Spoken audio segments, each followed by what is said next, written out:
Olá, meus amigos, meus aliados da força, bem-vindos a mais um Pod Aluno, podcast do aluno. E nesse episódio especial, nós vamos falar a respeito dos problemas da educação física.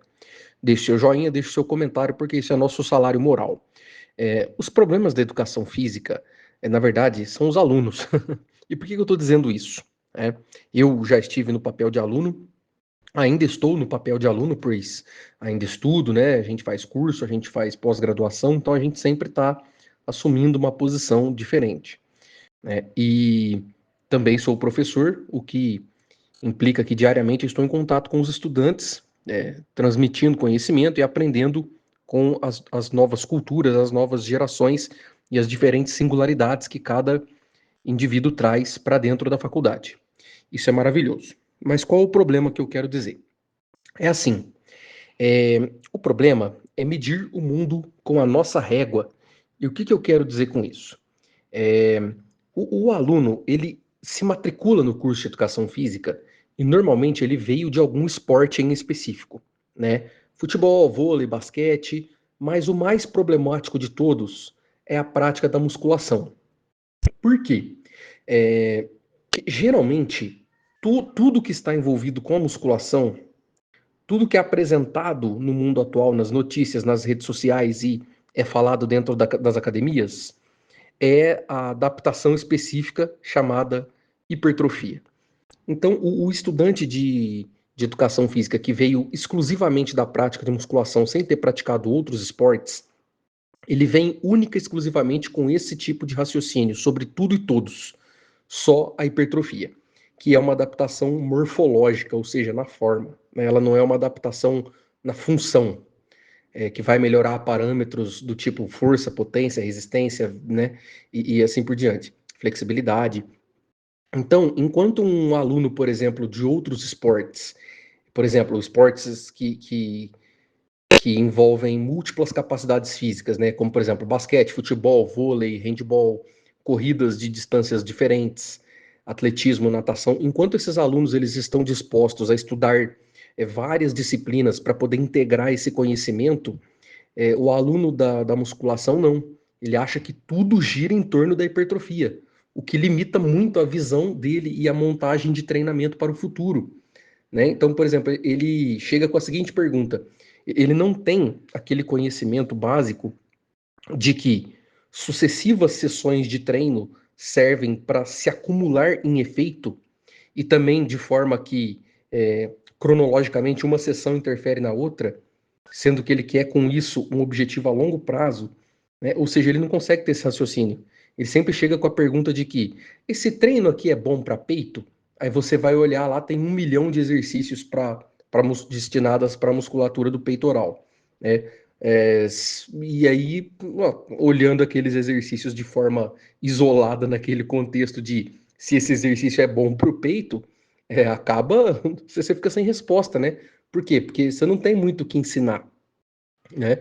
E ele também está limitado no que eu já disse em respeito a tudo se limita à hipertrofia. Tudo que ele estuda, tudo que ele pesquisa, ele limita ao campo da hipertrofia. E a gente tem mais um problema. Por quê? Porque como o músculo é um tecido plástico, ou seja, ele se adapta perante a qualquer estímulo que você fizer, a depender do que você analisa, pode não haver influências na hipertrofia. Eu vou dar um exemplo para vocês, né? Hoje tem-se muito. Toda vez existe uma moda, uma polêmica. E eu arrisco dizer aqui para vocês que toda polêmica, toda moda é fruto da ignorância. E quando eu falo ignorância, eu não quero dizer aquela pessoa que sabe um fato e ignora. É ignorância do desconhecimento mesmo. Então, tudo que é polêmica e moda é fruto do mau entendimento sobre um determinado assunto. E aí, geralmente, esse assunto que é polemizado, ele toma posições extremistas que, na maioria das vezes, está errado. Vou dar 2 exemplos para vocês. Vira e mexe, fala-se em intervalos de descanso. Ah, é melhor intervalos mais curtos ou mais longos? Aí, quando você pega uma literatura, você tem um caminhão de artigo que mostra que intervalo curto funciona para hipertrofia por determinados mecanismos e que intervalos longos funcionam para hipertrofia por outros determinados mecanismos. Aí você pega, por exemplo, volume de treino, quantidade de séries, repetições, exercícios. Você tem um caminhão de estudo falando que baixo volume serve para uma coisa e um caminhão de estudo falando que alto volume serve para outra coisa. E aí falta a integração e compreensão de como que isso acontece a longo prazo. E aí transferindo esse conhecimento para outros esportes. É, quando o cara tem que desenvolver múltiplas capacidades físicas, né? Por exemplo, um jogador de basquete tem que ter força, velocidade, agilidade e resistência. Como é que ele integra tudo isso em sessões de treinamento distintas? Logo, intervalos curtos ou longos serão coisas completamente diferentes. Aí o aluno da musculação que vê só hipertrofia, para ele tanto faz.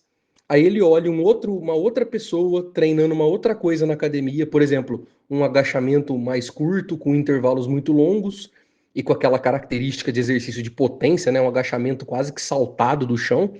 Ah, a técnica tá errada. Ah, o intervalo tá muito longo. Amplitude curta é ruim para hipertrofia.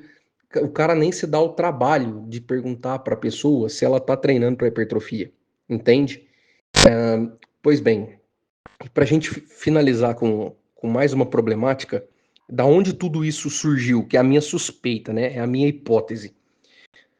No passado, se você for olhar os trabalhos mais antigos que a gente tem na educação física, percebe-se que a maioria das nossas disciplinas são frutos digamos que são subdisciplinas da medicina. Por quê? Porque no passado, o sujeito pesquisador, ele não existia muito essa diferença entre o cara clínico e o cara científico, né? Um cara era o outro ao mesmo tempo, eles faziam várias coisas, né?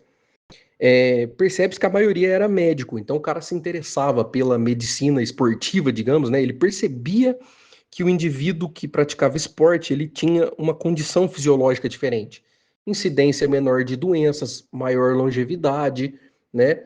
Coisas que hoje está muito clara, está mais do que esclarecido na literatura. Mas por que eu estou falando isso? Então, estudava-se fisiologia do exercício em atletas, por exemplo, e aí, né, o médico lá, ele era professor de um departamento de fisiologia médica numa universidade. E aí ele pegava os atletas daquela universidade para estudar respostas cardiorrespiratórias daqueles atletas. E aí o cara desenvolvia equipamentos. E aí, ao longo do tempo, foi se elaborando os estudos com respostas fisiológicas e com programação de treinamento para atletas. E aí, não sei em que período do tempo surgiram as academias comuns, né, onde qualquer pessoa pode se matricular. E aí a pessoa tem, desculpa que eu vou falar, eu não estou querendo simplificar o objetivo ou menosprezar, mas perto, assim, ó, eu vou falar primeiro, depois eu me justifico, né? As pessoas se matriculam na academia com dois objetivos muito simples: hipertrofia ou redução de massa gorda, né, emagrecimento. E aí, antes de eu ser apedrejado, né, queimado na fogueira, por que eu estou falando que são objetivos simples? Porque se você for olhar a fisiologia do exercício que analisa hipertrofia e emagrecimento, ela é muito simples quando comparada à fisiologia do exercício que envolve é, patologias, né, fisiopatologias, então exercícios para grupos especiais e também para esportistas, né? Como que eu melhoro um ciclista, um corredor, como que eu melhoro a produção de força máxima de um atleta? Ou seja, a academia, ela apresenta um lado muito simples de todo o curso de educação física. E aí, junto a isso, vem o quê? Tudo que a gente tinha na literatura é voltado para o atleta. E aí, qual que é o problema? As pessoas deveriam treinar, não no sentido literal da coisa de acordar cedo, de ter rigor metodológico no treinamento à risca, mas o mesmo estímulo que um atleta faz para ganho de força teria que ser o que uma pessoa comum faz na academia. A diferença seria a dose, a quantidade, né, a frequência, a quantidade de peso que o indivíduo levanta, mas não deveria haver diferença. Mas aí a pessoa chega na academia, ela não entende isso, né? Talvez por falta de interesse, mas também pelo profissional que não segue aquele princípio científico da conscientização, né? Não explica para a pessoa o que ela está fazendo, por que ela tem que fazer aquilo. Aí você vê, por exemplo, uma pessoa, ao invés de estar aprendendo a agachar, fazer levantamento terra, exercícios que realmente vão desenvolver capacidades físicas, ela está preocupada em fazer cadeira extensora para melhorar o quadríceps. Aí, assim, que fruto isso tem no todo, né? A não ser para hipertrofia. É verdade que cadeira extensora vai hipertrofiar o quadríceps? É verdade. Mas isso vai ajudar a pessoa em quê? Né? Para a maioria dos esportes não vai ajudar em nada, né? E para uma pessoa comum ela poderia estar fazendo algo melhor. O que nos leva ao episódio seguinte, né? Que é a respeito dos exercícios básicos. Então, fica aqui essa reflexão, né? Eu acho que o estudante ele deveria ter um olhar muito mais abrangente, né? Na hora que ele estuda mais coisas, ele percebe o quão simples é o cenário da hipertrofia, né? E é claro, né? Pode aparecer um fisiculturista aqui, um bodybuilder aqui falando que não é fácil, requer disciplina, requer dieta. Se a gente for entrar nesse mérito, a gente vai entrar em outras problemáticas. Por quê? Porque, por exemplo, o cara tá se entupindo de droga, tudo bem, tem fisiculturismo natural, mas você pega o fisiculturismo padrão aí. A galera se entope de droga. Talvez seria mais interessante cursar farmácia do que educação física. E aí o cara quer discutir se elevação lateral é melhor para o deltoide do que desenvolvimento.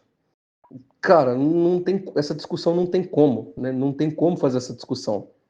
Por quê? Porque você para com a droga primeiro, para a gente saber o que é resultado de droga, o que é resultado de exercício. Depois a gente vai analisar os exercícios. Tá bom? Bom, eu espero que essa reflexão seja refletida por você ouvinte. É isso e que a força esteja com vocês.